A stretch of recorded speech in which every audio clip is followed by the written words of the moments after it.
Alors, dans un deuxième exemple, on va voir l'enregistrement des passifs d'impôts différés. Comme on l'a fait pour le premier exemple, on va supposer qu'à la date du reporting, à la date de clôture de l'exercice, on va considérer la situation suivante. Des intérêts courus sur un prêt qui a été accordé au personnel il y a 6 mois. Ces intérêts seront échus et encaissés le 30/6 de l'année prochaine ou de l'année suivante, en supposant qu'on est dans l'année N. L'exercice N doit donc prendre sa part de produits financiers qui correspondent au calcul des intérêts sur une période de 6 mois. Pour comptabiliser cette opération, on va créer un actif, donc un produit à recevoir, et on va créditer donc un produit, donc on va créer un produit financier. Le montant est 100, donc on va supposer que le montant des intérêts courus non encore échus, donc durant l'exercice N, s'élève à 100 pour simplifier. Alors pour interpréter, on va dire que c'est un produit qui a été reconnu comptablement durant l'exercice N, et ce conformément au principe de rattachement des charges au produit. C'est un produit qui appartient à l'exercice N, mais qui n'est pas encore perçu. Donc ça ne constitue pas un revenu sur le plan fiscal. Nous sommes donc devant une différence temporaire imposable. Pourquoi? Parce que ce produit sera imposable durant l'année N plus 1 lorsque tous les intérêts seront échus. Là, on va parler d'un produit ou d'un revenu fiscal. Dans ce cadre, il faut annoncer aux utilisateurs des états financiers de cette société que nous avons enregistré un produit comptable qui ne va pas être imposé durant N. L'impôt qui en découlera sera payé durant l'exercice N plus 1 lorsque les intérêts, comme nous l'avons dit, seront échus. C'est là où nous allons assister au dénouement de l'opération. Et ces intérêts auront par conséquent, lorsque on va assister à l'avènement du fait générateur fiscal, ces intérêts auront un habillage fiscal.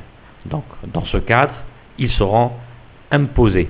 Sur le plan comptable, nous devons annoncer dès l'exercice N une dette fiscale d'une valeur de 30, si on suppose toujours que le taux d'impôt est de 30, ce qui est le cas de la Tunisie. Donc dans ce cadre, on assiste à un impôt différé passif.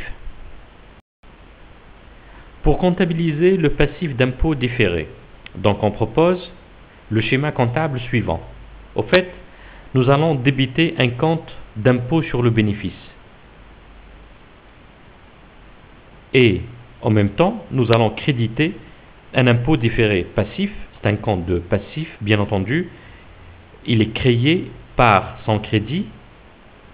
Donc c'est pour cette raison, nous l'avons crédité.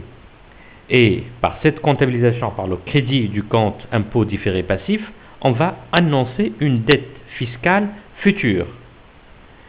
Et pourquoi nous avons débité le compte impôt sur le bénéfice?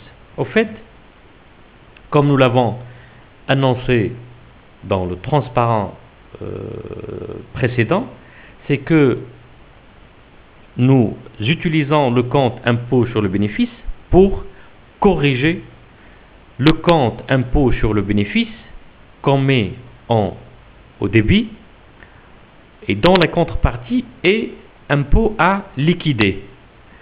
Donc le compte de charge impôt sur le bénéfice, on estime qu'il est biaisé. Pourquoi? Parce que son calcul se réfère à une législation fiscale. Donc pour résumer, nous disons que nous débitons le compte impôt sur le bénéfice pour l'augmenter, car le produit financier que nous avons initialement enregistré a été déduit du bénéfice imposable, puisque on ne reconnaît pas même son existence sur le plan fiscal. Donc on l'a déduit au titre de l'exercice N. C'est comme si nous voulons dire que l'impôt sur le bénéfice comptable doit prendre 30 unités monétaires supplémentaires par rapport au bénéfice fiscal, car ce dernier ne contient pas un produit financier qui a été enregistré pour respecter une normalisation comptable qui n'est pas imprégnée par des considérations fiscales. Là aussi, on retrouve le principe de la prééminence du fonds économique sur la forme juridique. Là, on va citer autre exemple qui font naître un impôt différé passif. Alors, on va parler des plus-values de réévaluation, telles que recommandées par les normes comptables IAS 16, IAS 38, 40, 41, IFRS 5, etc. Les reprises sur perte de valeur, conformément à la norme numéro 36, et bien d'autres plus-values que la comptabilité internationale, à travers les normes IAS-IFRS, propose à travers ces différentes normes. Si on essaie de résumer, on va dire que l'approche par le résultat repose sur l'identification et l'analyse de l'impôt différé en raisonnant sur les comptes qui appartiennent à l'état de résultat. Charge au produit. Si on a passé une écriture comptable et, par exemple, on a débité une charge, on va poser la question suivante. Si j'ai reconnu cette charge comptablement parce que j'ai appliqué la normalisation comptable, les principes comptables, est-ce que cette charge est déductible durant l'exercice en cours? Si je dis que cette charge, elle est déductible, alors il n'y a pas d'impôt différé. Si je dis que cette charge, elle n'est pas déductible fiscalement durant l'exercice en cours, je dois poser une deuxième question.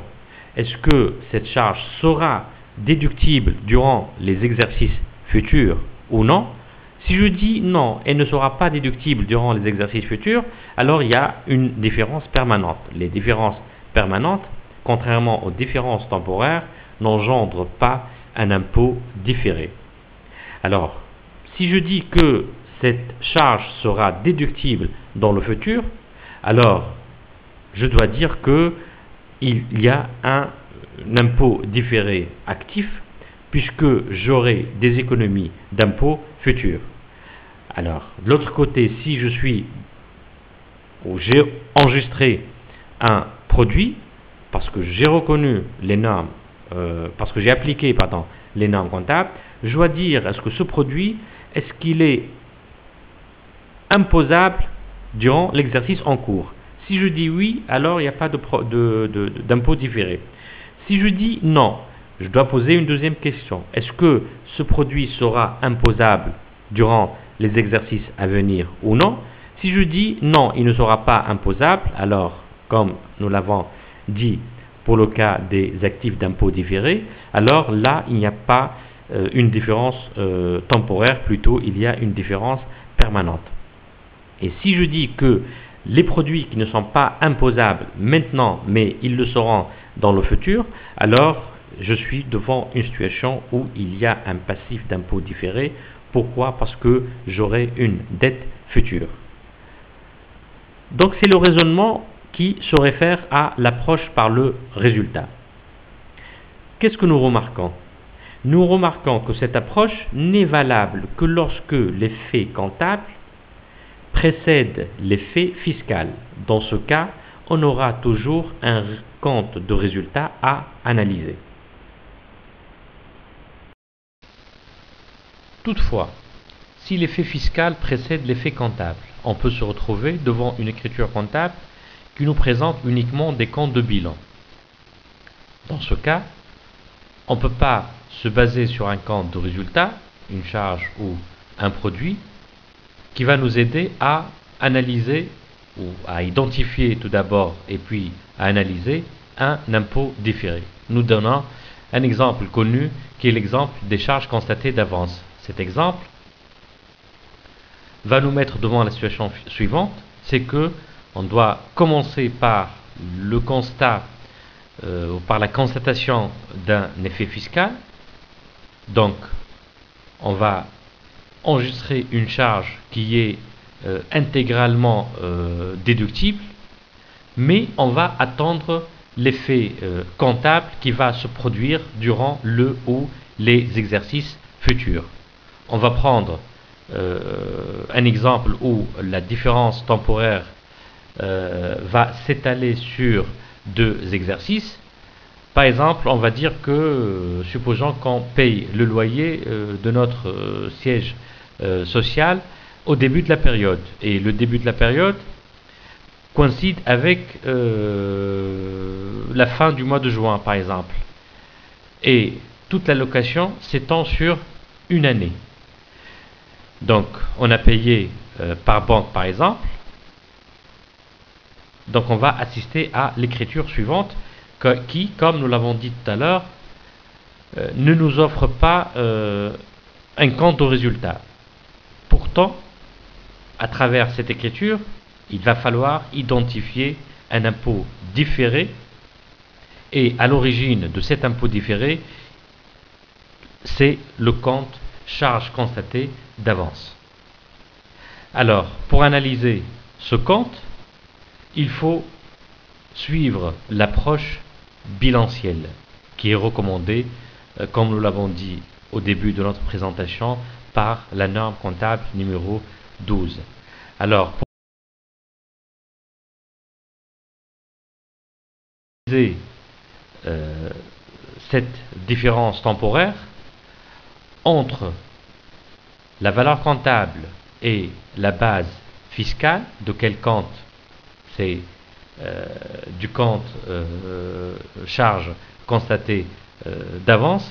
Alors on se réfère à cette grille, disons, qui nous présente un nombre de règles logiques qui sont présentées par la norme numéro 12. Alors nous, pour analyser l'exemple précédent, on se retrouve devant la situation suivante, c'est que la valeur comptable de l'actif elle est inférieure à la base fiscale, donc on se retrouve devant un impôt différé actif. Mais dans tous les cas, pour analyser les impôts différés actifs et les impôts différés passifs, il faut faire cette lecture. Je vous remercie.